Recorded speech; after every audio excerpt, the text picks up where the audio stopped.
Alex, thank you so much for joining us today at Machine Lab. You are a serial entrepreneur who has done so many things that we are going to talk about and get into today. I'm thinking, let's start with the big question. Your new venture is called Interactive Tutor. It's an AI edtech app, and I'm wondering if you could just tell us about it, what inspired you to start it, and how does it inspire teachers, and what do you envision it doing to the landscape of edtech? Cool. Well, Lex, thank you so much for having me. And it's sweet of you to call me a serial entrepreneur. I think I've always felt like a total and utter fraud. I'm just a bodger. I like building things. And this latest business is as you say, it's called Interactive Tutor. And what it's looking to do is to alleviate teacher admin. We need teachers. They're super important. And they have this sort of amazing vocation, which is being sort of burdened with all sorts of admin and tasks, and I think a lot of it's come since COVID. And unfortunately, it's leading to quite a lot of teachers wanting to leave, which is not a good thing. So the purpose of Interactive Tutor is to help teachers with all those different admin things so they can spend more time either for themselves or for their work. Yeah, so I was thinking, as I was learning about Interactive Tutor, there is a lot of controversy surrounding AI in education. There's a lot of fear about AI sort of replacing teachers and what that means for students. And I'm just wondering what your take on that is. How can we help people understand that AI can be a tool, or is there really a fear there that people should have? What's your take? I think we've got to consider who's shouting what. There is, as you say, a lot of noise, and I think that's resulting in a lot of fear because of the sensationalist tactics being used by some of these sort of more vocal proponents to potentially build their brands or sell their consultation services or books. When in fact AI has been around for a super long time. I'm not by any means an expert, but we've known of, or I think AI first sort of started getting documented in 1957, and since then it's been embedded into the majority of the applications and systems that we've all come to use every day. I mean, of course, generative AI and this sort of impression of sentience is a little bit new and a little bit sort of more exciting. Um, but it's still just a tool. And like all of these different systems, we've just got to use it as such. And so, yes, I recognize that there probably is quite a lot of fear and concern, perhaps, especially amongst teachers. Um, but I'm afraid, that's just because there's a lot of super noisy people who do want to get there. So we saw exactly the same with NFTs and cryptocurrencies, didn't we?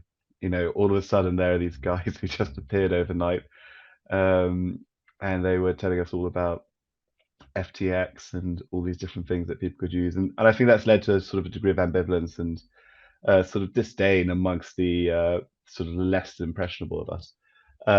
So yeah, totally recognise this fear. I don't think there's an awful lot to be scared of. I think AI, even in its latest guise, is just yet another tool, and it's about you deciding for you whether or not you can use it to help you get stuff done quicker.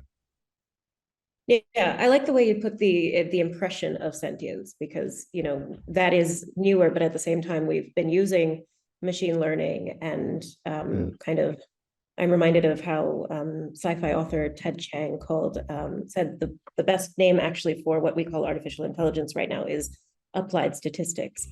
Yeah. And Yeah. it kind of really puts it into perspective that it's not a matrix style thing that's about to take over. But I wonder what you think about the fear that it's going to cause job losses and things like that, and especially when it comes to, I think, child development, because with COVID, we saw kids in lockdown, and now their educational metrics are way off compared to where they should Mm, be. I wonder, do you think AI can, I'm sure that there's ways for AI to help that mm. situation, but what's your take on that?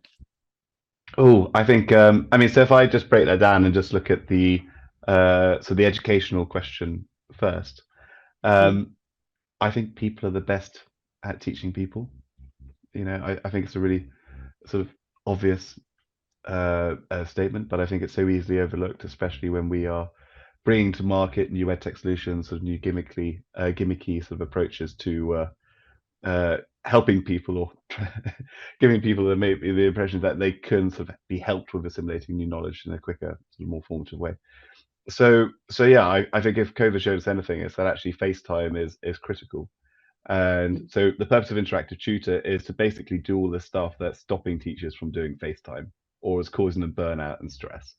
And the hope is then that we'll not only retain more teachers, but the teachers will have sort of more freedom and more energy, to be totally frank, to commit to the teaching people in person. So I know there's a lot of things that come in the market, sort of are looking to provide an alternative to human interaction. But I think sort of why try to upgrade something that seems to be uh, pretty pretty fantastic at what it does. Yeah, I'm reminded of Google just came out with a new AI tool called Text FX. I don't know if you've heard about this, but it's not really like ChatGPT and Bard and all of these things. It's a tool for writers that kind of augments their creative journey. And Mm, instead of writing a whole paragraph for you, you can ask it for a simile or some imagery, and it will give you that little piece. And it sounds like what you're saying with interactive tutor is kind of similar, that it augments the experience, and it gives you that, it frees up your time to actually do the mm. more human. I got that. And Um, we are even more boring than that. No, so I mean, to run you through sort of some case studies about how it's used is a teacher will have a curriculum. So, defined requirements that they've got to impart upon certain grades of, pupils. Um, and so, in order to do that, they might need to create lesson plans, or they might need to create lesson plans that are more appropriate for, say, pupils with special educational needs. Or all of that stuff takes time. It's not the sexy end of teaching. It's not sort of generative. It's not sort of utilizing or augmented sort of journeys to sort of overcome these trials and tribulations of sort of additional bureaucracy. It's just stuff that has got to get done. Um, and so that's where we come in. So it might be lesson planning. It might be providing feedback on a big batch of essays. It might be helping to understand, say, the CAT scores for a huge class of kids. It might be assessing data. It's those types of tasks. So yeah, we are very much trying to provide a tool for the most boring stuff that just takes time for teachers to do. Yeah, absolutely. And I'm actually wondering what you think, since it is the boring side. I was thinking as you were saying that, I have recently been using ChatGPT for my own little bits of learning. So, Mhm. trying to start my own website, and I just am hopeless with this stuff. And whenever I can't find an answer on the internet, I ask ChatGPT, the question that I can't find the answer to. And it's really helped me realize that I could even learn a little bit of coding or whatever through this interface. And so um, I I do worry about the fears. I do worry about job losses and all of that. Mm. But I also think that a very there's a lot of potential there for learning that otherwise we wouldn't be able to access. Yeah, I think you're right. I mean, I suppose if we sort of look beyond interactive tutor and to other sectors where there might be administration roles or say data assessment roles or even as we're seeing content writing and the script writers strikes in the US or but we've seen these types of pushbacks to technological innovation, since time incarnate. Um, I mean, just a few years ago, I think there was an Amazon warehouse in across France where strikes were taking place because of the introduction of machines to to help with the warehousing. It's the same with ports. It's we can even go right back to the, the the the the the Luddites, although actually what they were campaigning against wasn't so much the new inventions or new technologies. Actually, it was more a social issue around sort of wages. But yes, I agree with you. Yes, of course there are going to be changes to jobs in the same way as uh, the internet changed how people did advertising, or in the same way that excuse me, that transistors changed the way that people did actuarial work. There's going to be constant evolution. Whether this will result in more jobs or less jobs, I don't know. Um, but I do feel that this technology is there to serve a purpose, and if it can alleviate some aspects that make people's jobs miserable, then they should be welcomed with open arms. Yeah. No, and I like that you say, I don't know if there will be more jobs or less jobs, but that's really the scary part. I want to ask you about your book for a second. Sure. In your book, you kind of suggest that we have these misconceptions around workplace learning. And I'm wondering how that kind of feeds into things like interactive tutor and Mm, AI, and feeds into your thinking about your startups. sure. So, I mean, the book has been a labor of absolute despondency for the last year and a half. I mean, it's been a miserable affair. Um, and definitely tried to see if ChatGPT could write it for me, but no, it can't. That would have been great to sort of press enter and it does it.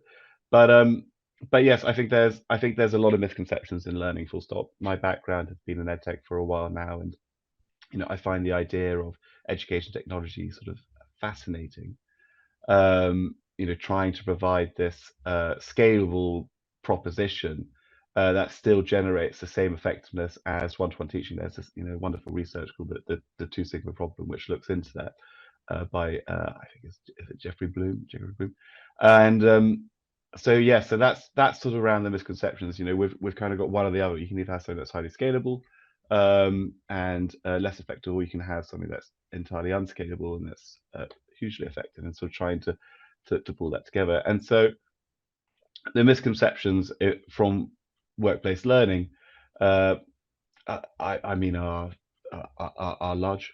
There's everything from the fact that education learning is often used as uh, it's interchangeably when actually they are referencing entirely different things. So education is where you have to impart very specific knowledge, and learning is something that one does as a form of activity to develop. So you're trying to provide a learning environment through educational mechanisms, which is difficult. You're basically saying, right, I want you to have this experience to learn exactly this. And obviously that's going to be very difficult. So that's sort of misconception stuff. But the reason I set up Interactive Tutor was from this research, and what I got very excited about around the educational side is just-in-time knowledge retrieval. So this idea that rather than having to train someone up on everything just in case they need it, so this is how you deal with clients, from A to B, and it's hours and hours and hours of boring videos and maybe a quiz, which everyone gets through, and you just guess, right? So actually, super ineffective. But if you could use something like a conversational interface, so something like ChatGPT, to have a conversation to then sort of retrieve knowledge from a very sort of specific repository, that's going to be helpful, then that sounded pretty cool. Um, and so, yeah, the early stages of Interactive Tutor were sort of experimenting with using a ChatGPT sort of conversational uh, chassis for a vehicle that was highly targeted and specific to a particular purpose or set of requirements or set of needs. So in other words, where ChatGPT is great is you can have a chat with it. You can ask it questions, and it gives you the impression that it knows what you're asking and responds in kind. But what you can't control, what you can't sort of easily control, is the training data, because obviously ChatGPT has been trained on everything on the internet up until 2021.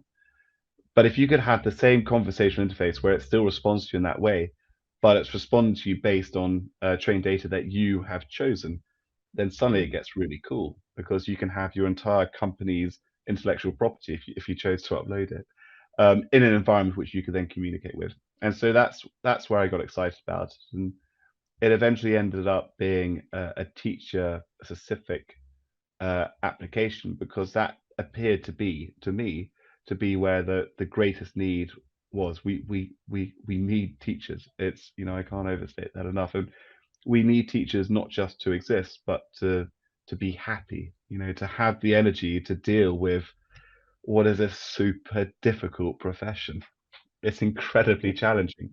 And the teachers that we speak to on an active basis, they are thinking about teaching 24/7 in the way that entrepreneurs um, think about their businesses. You've got so many people reliant upon them. So yes, if we could provide the same type of technology, just in time knowledge retrieval, to do admin tasks for teachers that are specific to their curriculums, to their lessons, to their subjects, then that'd be very cool. So that's a very, very roundabout way of how the book and misconceptions and doing research into why workplace learning is broken resulted in an application to utilize AI for teacher admin.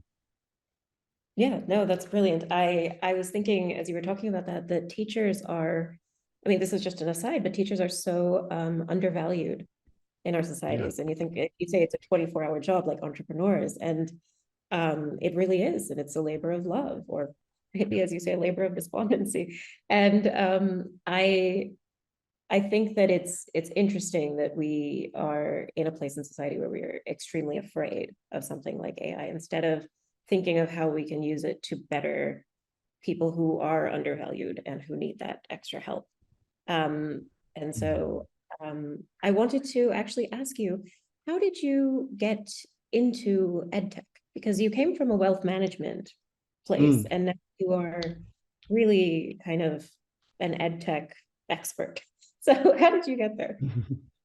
Again, I'm a total fraud. I just get very obsessive. Mm. Okay, so I mean, wealth management. I liked the data side of it, and that was probably about it.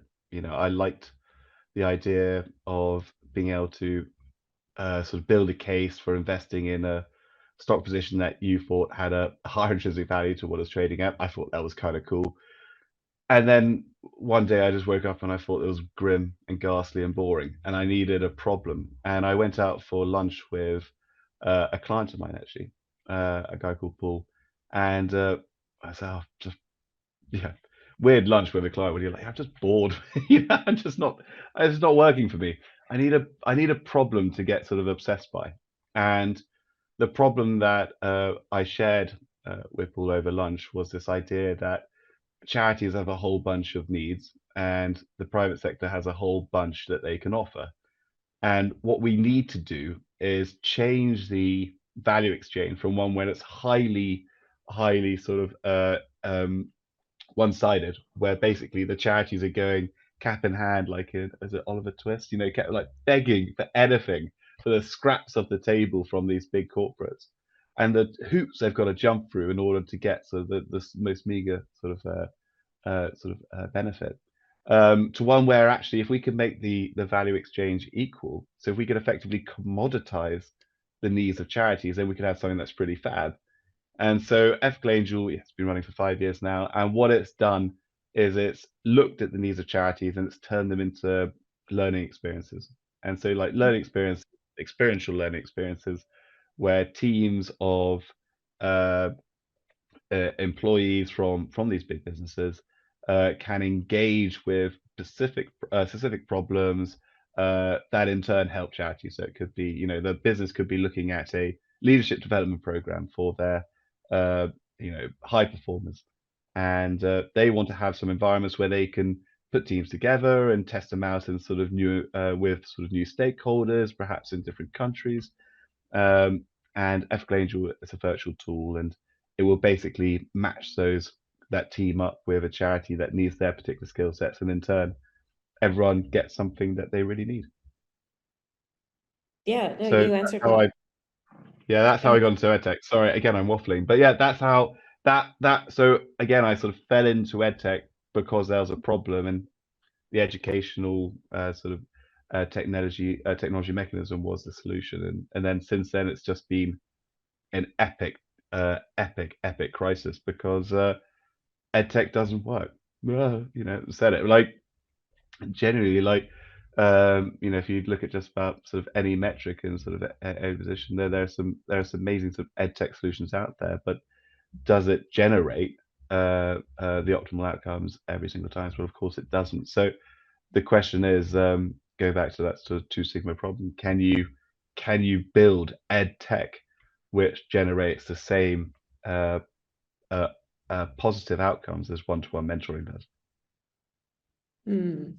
I, yeah, well, I was thinking, I can't remember which country it is, but maybe it was Finland that went very digital with their education system, and they started incorporating a lot of ed tech. And then a few years on now, the outcomes are just not as good.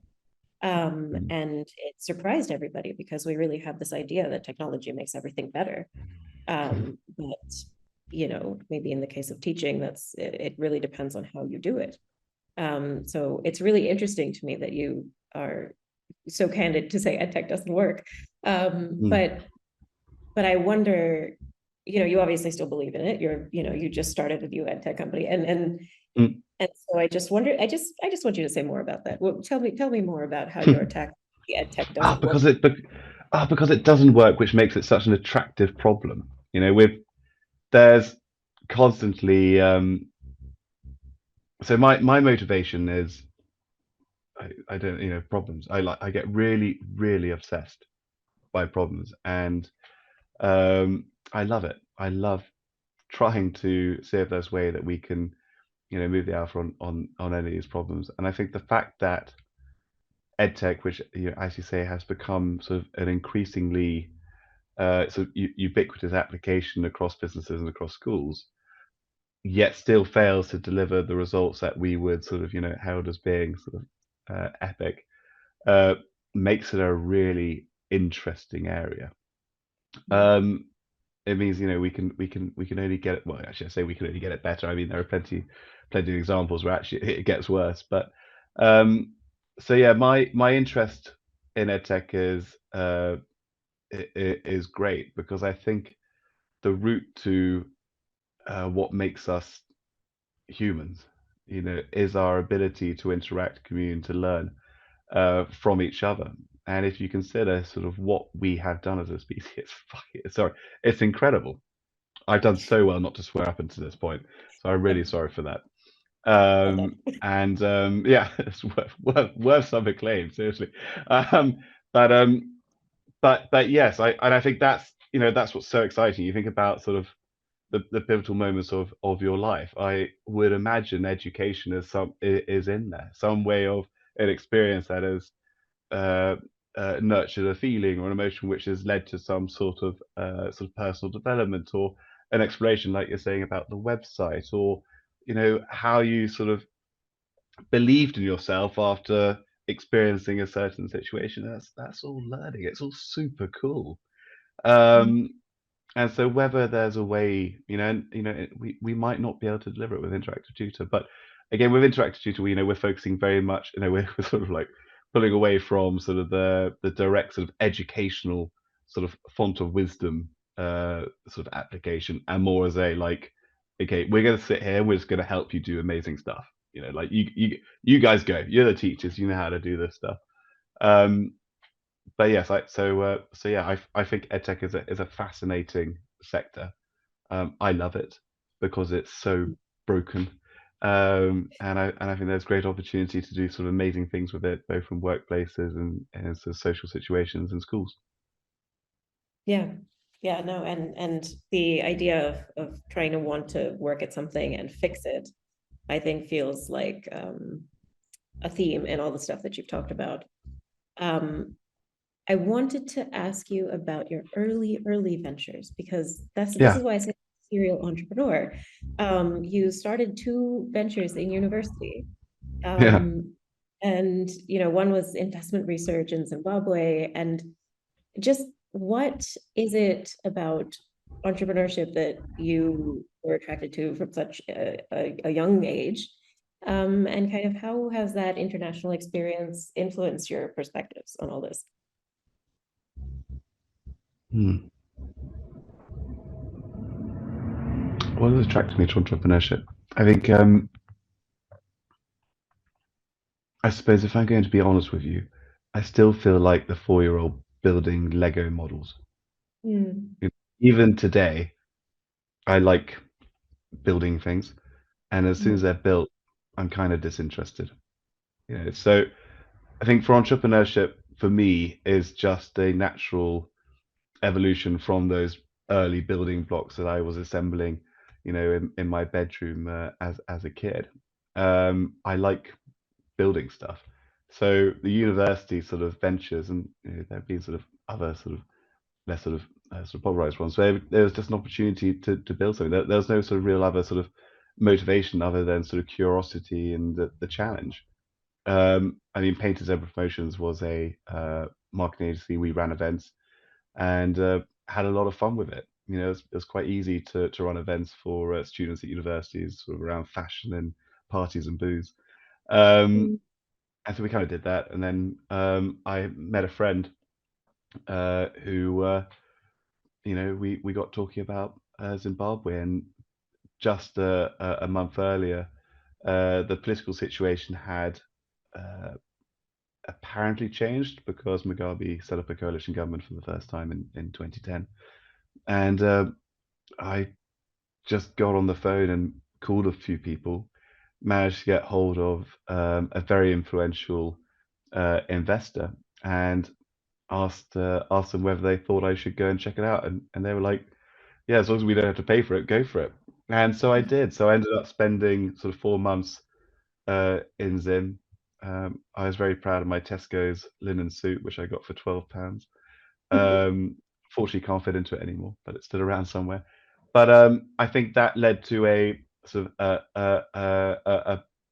sort of a secondary interest of that comes about as a byproduct of entrepreneurship, which is meeting people, and that mm, sort of curiosity being able to get explored in a communal setting, as you can learn from each other and try and solve challenges, perhaps in your own unique ways, but in a way which is, perhaps a little bit more fun. And I think mm. I've had that sort of same opportunity throughout my um, entre- entrepreneurial uh, career. Do you even call it that? But I was very lucky to go on a UK government trade mission to India, and without a shadow of doubt, the best thing about the trip was talking with the people that I was on the trip with. I mean, obviously, it's nice to go to India and like sort of meet people and do that stuff. But what I learned and sort of the passions that was so infectiously shared by these different entrepreneurs was a sort of a real wonderful byproduct. You sort of felt like you'd found other people who enjoy playing with Lego bricks. Um, so yeah, the university ventures, and even today, I'm still a kid building Lego models. Yeah. And it's interesting to me that you yourself place such a value in learning things, and you are also helping other people learn things through your ed tech pieces, um, which is quite poetic, I think.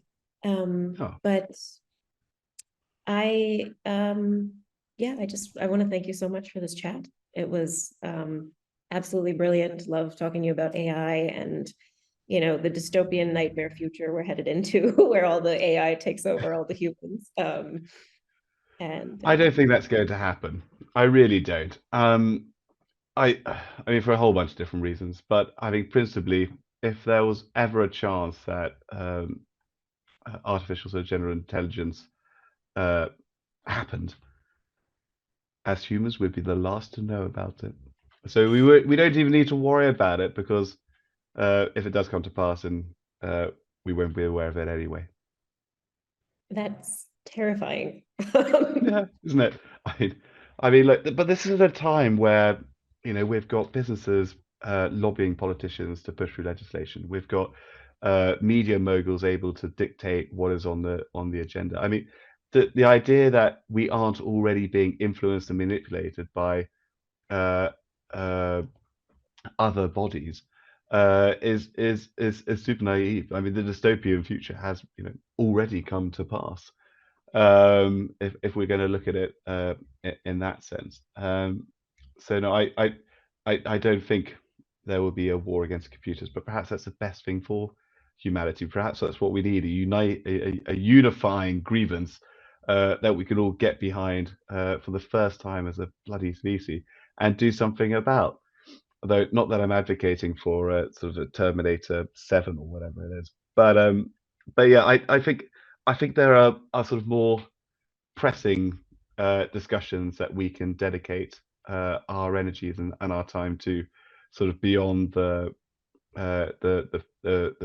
fear prophesizing of certain commentators.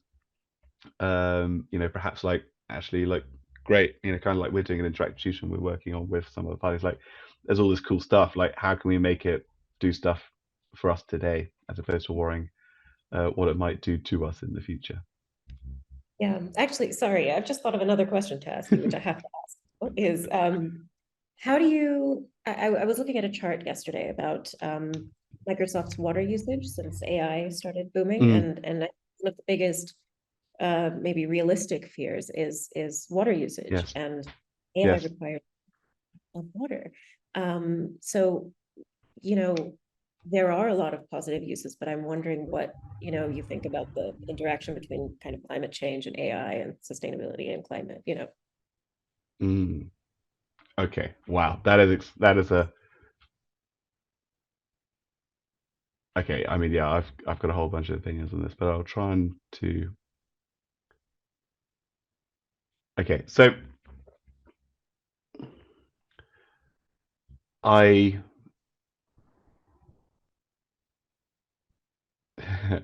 so it's It's a kind big of like the question. argument around, so Sorry it's for it's putting a it. it's a big question, but it's kind of like the argument around sort of populations, or global populations, and how that's going to affect climate change, or climate effort. There's obviously a huge number of factors which is making it uh, harder on our world to survive.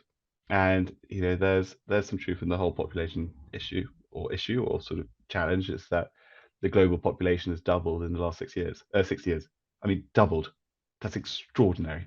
So that is having a far greater sort of call on our resources than anything else, especially as that population pool is becoming wealthier, stabler, and freer. So they're sort of more uh, able, not obviously everywhere, but largely, to build a life for themselves in a way which wasn't. And then you sort of got all the marketing and advertising, so telling everyone that we need to buy this and buy that. And so I think that's having a far greater effect than technologies. And it kind of goes back to the conclusion to that sort of assessment, which is the answer therefore to reduce populations? Well, I mean, that's okay. That's like, if we take away sort of the whole sort of like moralistic aspect of that, and just think about what that means within that population, or within the next generation, whether that's where you are at the moment, or the States, or where I am here. Perhaps there is the next Einstein, the next Newton, the next genius who is able to look at these challenges and come up with a solution. And I think of AI in much the same way. I think, yes, it requires energy, and I think this sort of thing around sort of water ingestion is really interesting, because it's a fantastic metric. But what does it actually mean? Is it just cooling down everything and then sort of being reintroduced into the water cycle again, or is it actually being like gobbled up? Which I doubt. So it's like, we've got to sort of look beyond the metrics a little bit. But is AI going to give us a greater chance, or quantum computing, or any other sort of technological advancements, a greater likelihood of solving these problems, or not? Do we need more people because one of them might be the next genius to solve all our crisis. And I think I would rather put my money backing the next, generation of people being born and the next technological advances to solve our problems, than to say, right, no more people, no more fashion, and no more technology, and sort of make do with what we've got, with the hope that sort of stems the issue. I've tried to answer that as succinct as I possibly can. No, no, it's wonderful. I love it. I think it's the perfect thought-provoking place to leave this off. Thank you so much. It's a pleasure. And yeah, I look forward to talking to you next time. I do too. Thank you very much for your time.